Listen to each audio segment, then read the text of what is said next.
Hey, what's going on? It's Stokely from Sauce on Delay. Not recently, but probably two.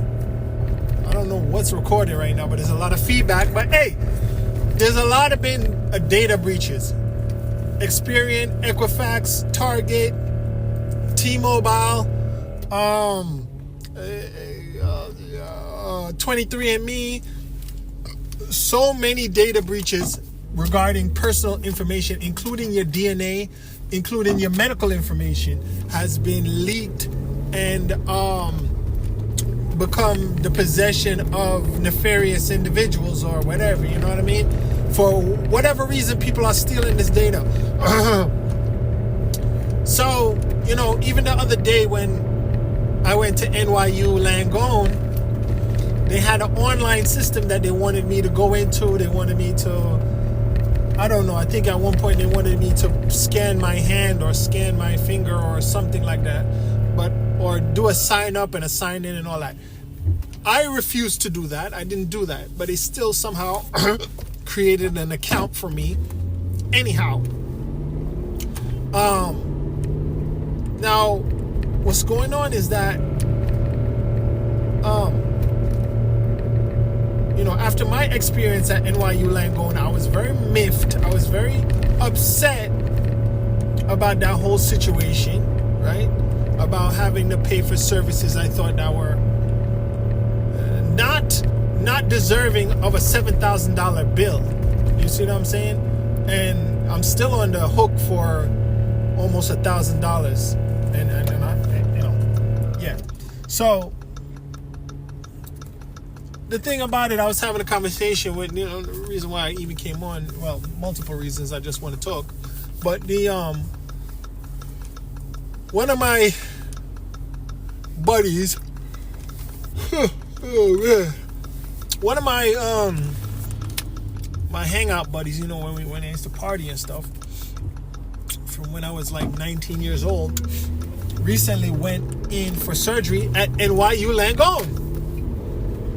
Now, my other friend told me about my friend going to NYU Langone, and my only response was, they're one of the best.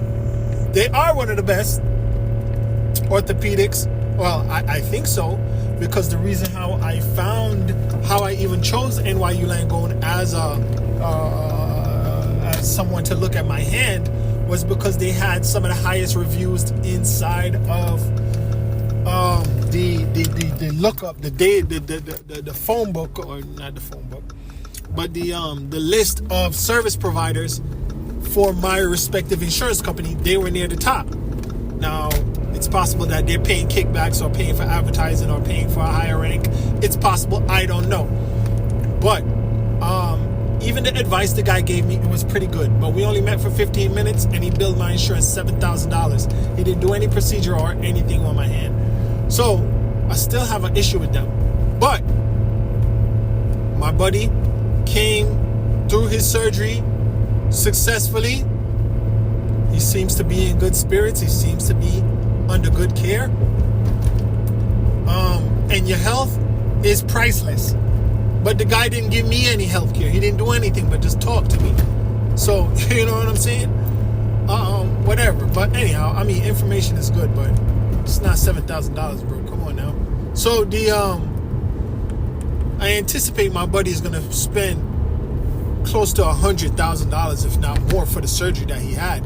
It's a very delicate, precision, life-threatening surgery that could, that even probably could have saved one of my uncles when he was young.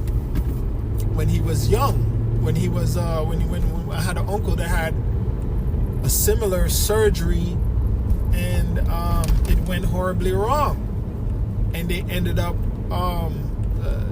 harming him. So I have a reluctance. I'm hesitant to trust the medical industry. They killed my uncle. They killed my cousin. They killed my another cousin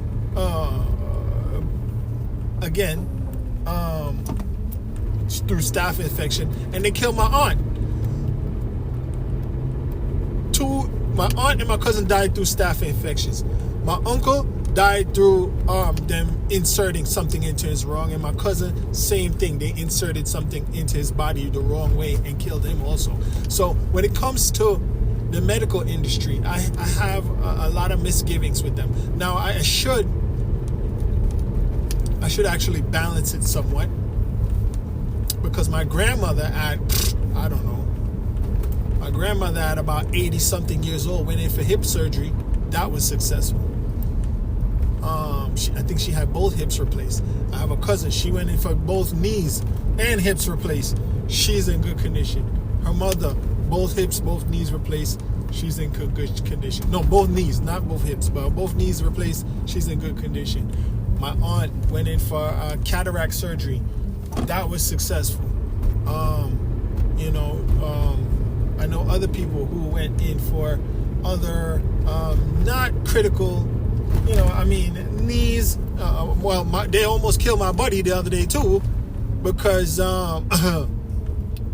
what happened? What did they do now? They forgot to do something. Oh, they didn't give him any compression socks, or any recommend any certain aftercare. There was some negligence regarding his aftercare recommendations, or his aftercare advice, or his aftercare prescriptions that caused him to subsequently have blood clots and spit up blood out of his lungs. So, hey, listen, man, people make mistakes. People make mistakes, right? People make mistakes. But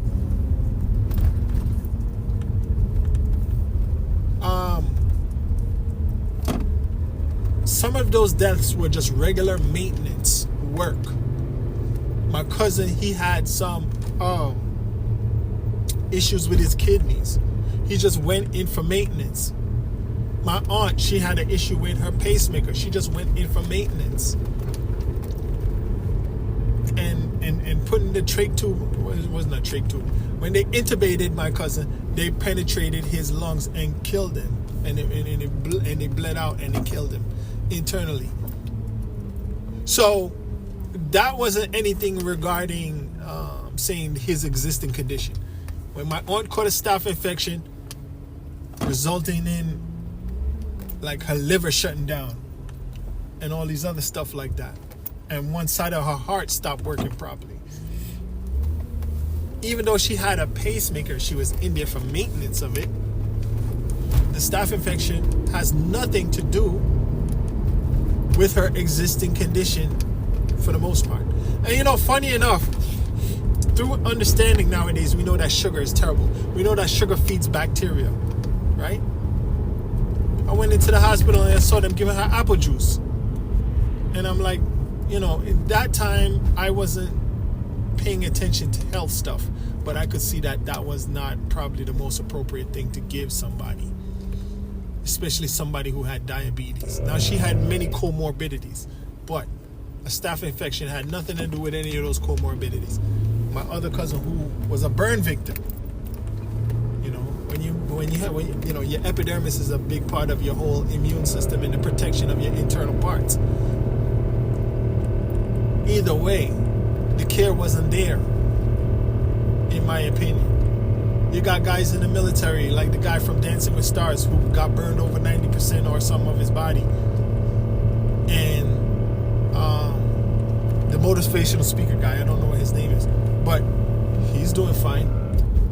I'm pretty sure if the care was there,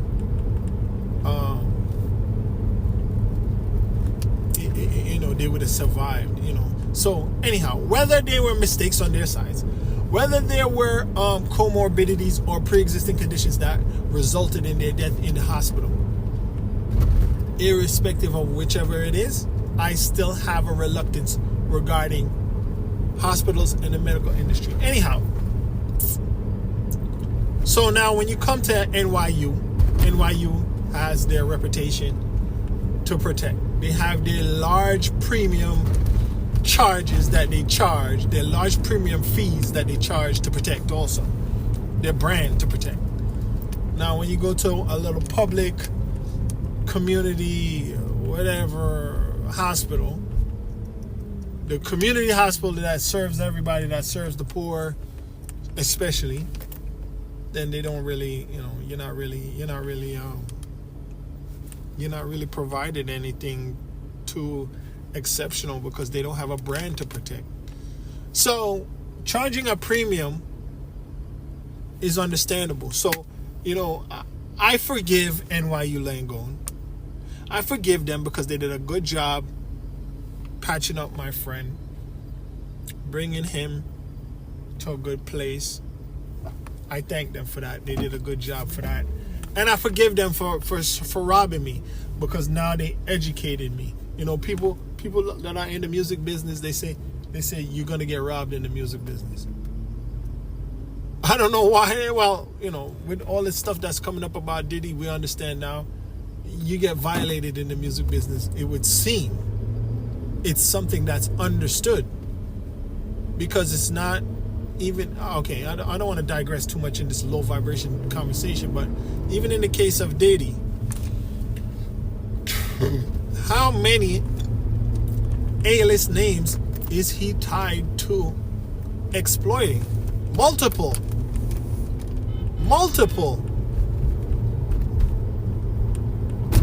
How many people was he a gatekeeper and a manipulator and a Harvey Weinstein director's chair type of predator to wards? It shows you that it seems as if the music industry at a certain level, or even Hollywood, enacts or extracts a hefty price regarding either your finances or your sovereignty, your self-respect, or both, or all of them. So it's very tragic. But the NYU is gonna charge you a lot of money because you're getting NYU branded work. The reputation is on the line. It's like Rolex, It's kind of like Rolex because Ace Hood was walking around and the face of his Rolex fell off, and then people chastised him so hard that it seemed to ruin his rap career. But I think it resulted in him finding out, or people were saying that his Rolex is fake.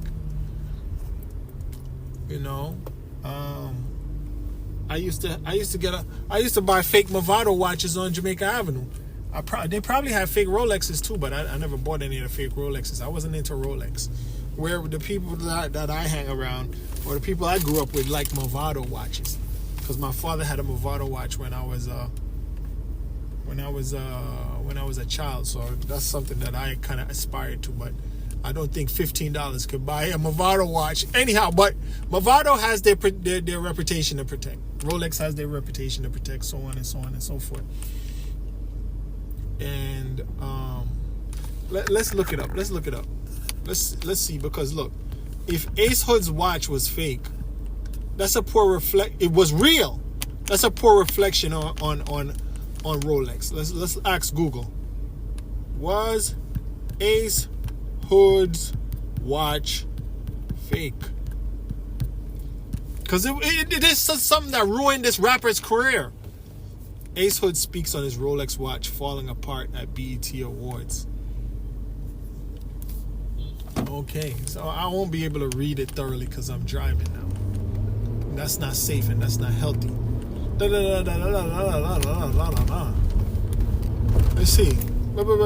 Ace Hood has been one of the most talked about artists that attended the BET Awards. The bezel of his Rolex watch broke live on the red carpet.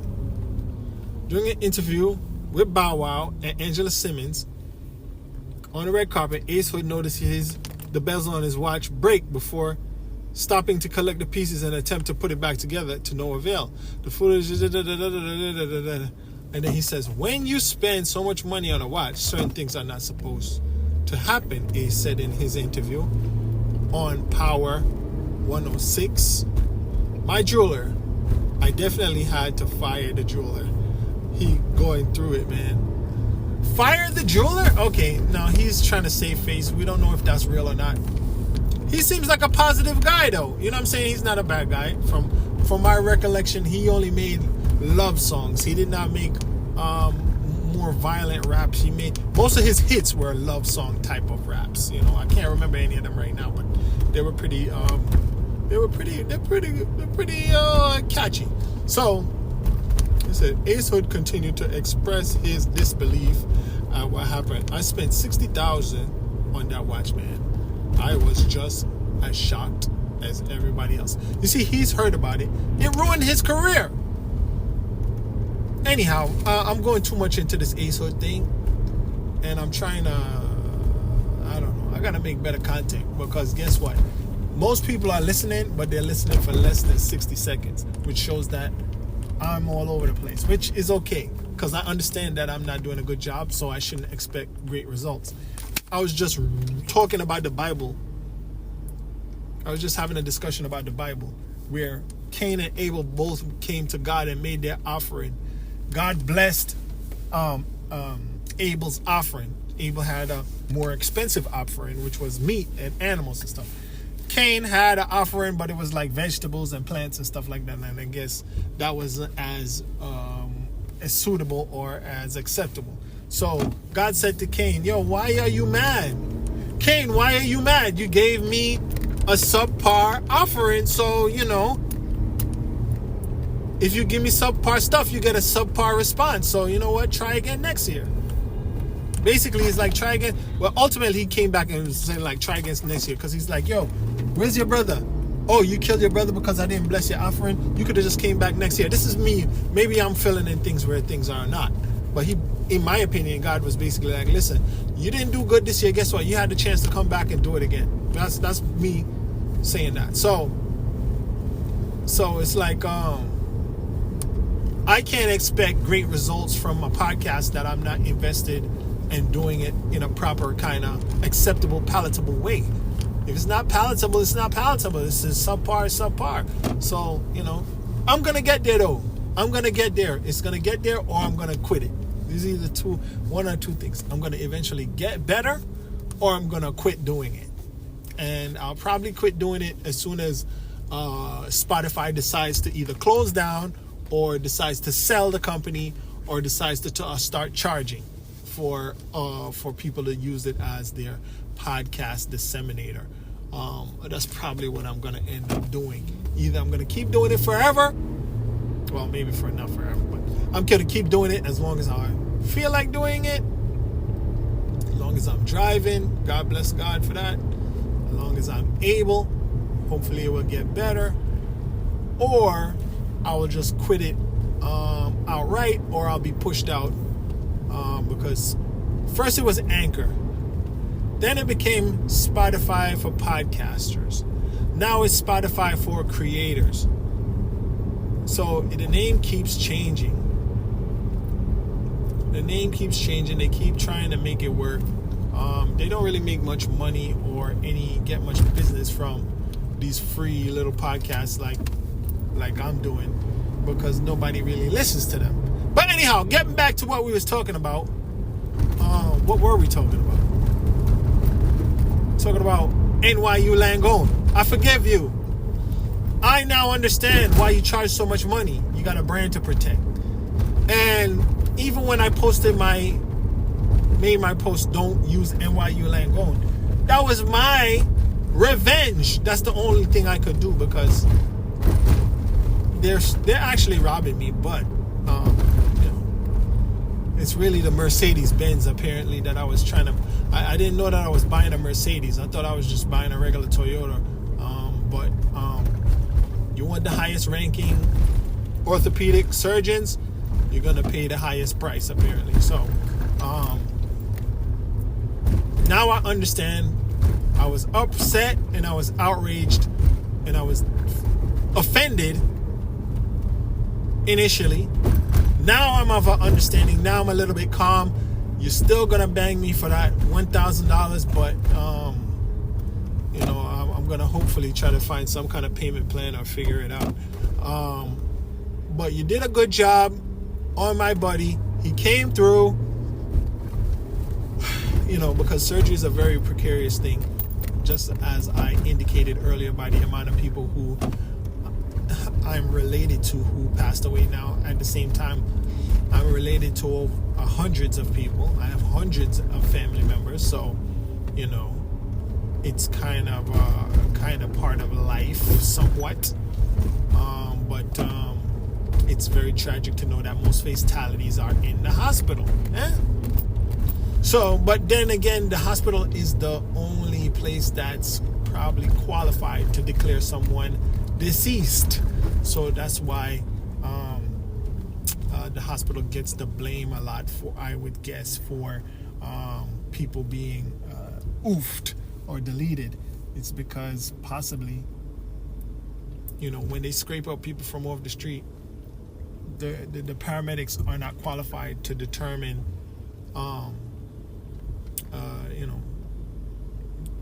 end of life.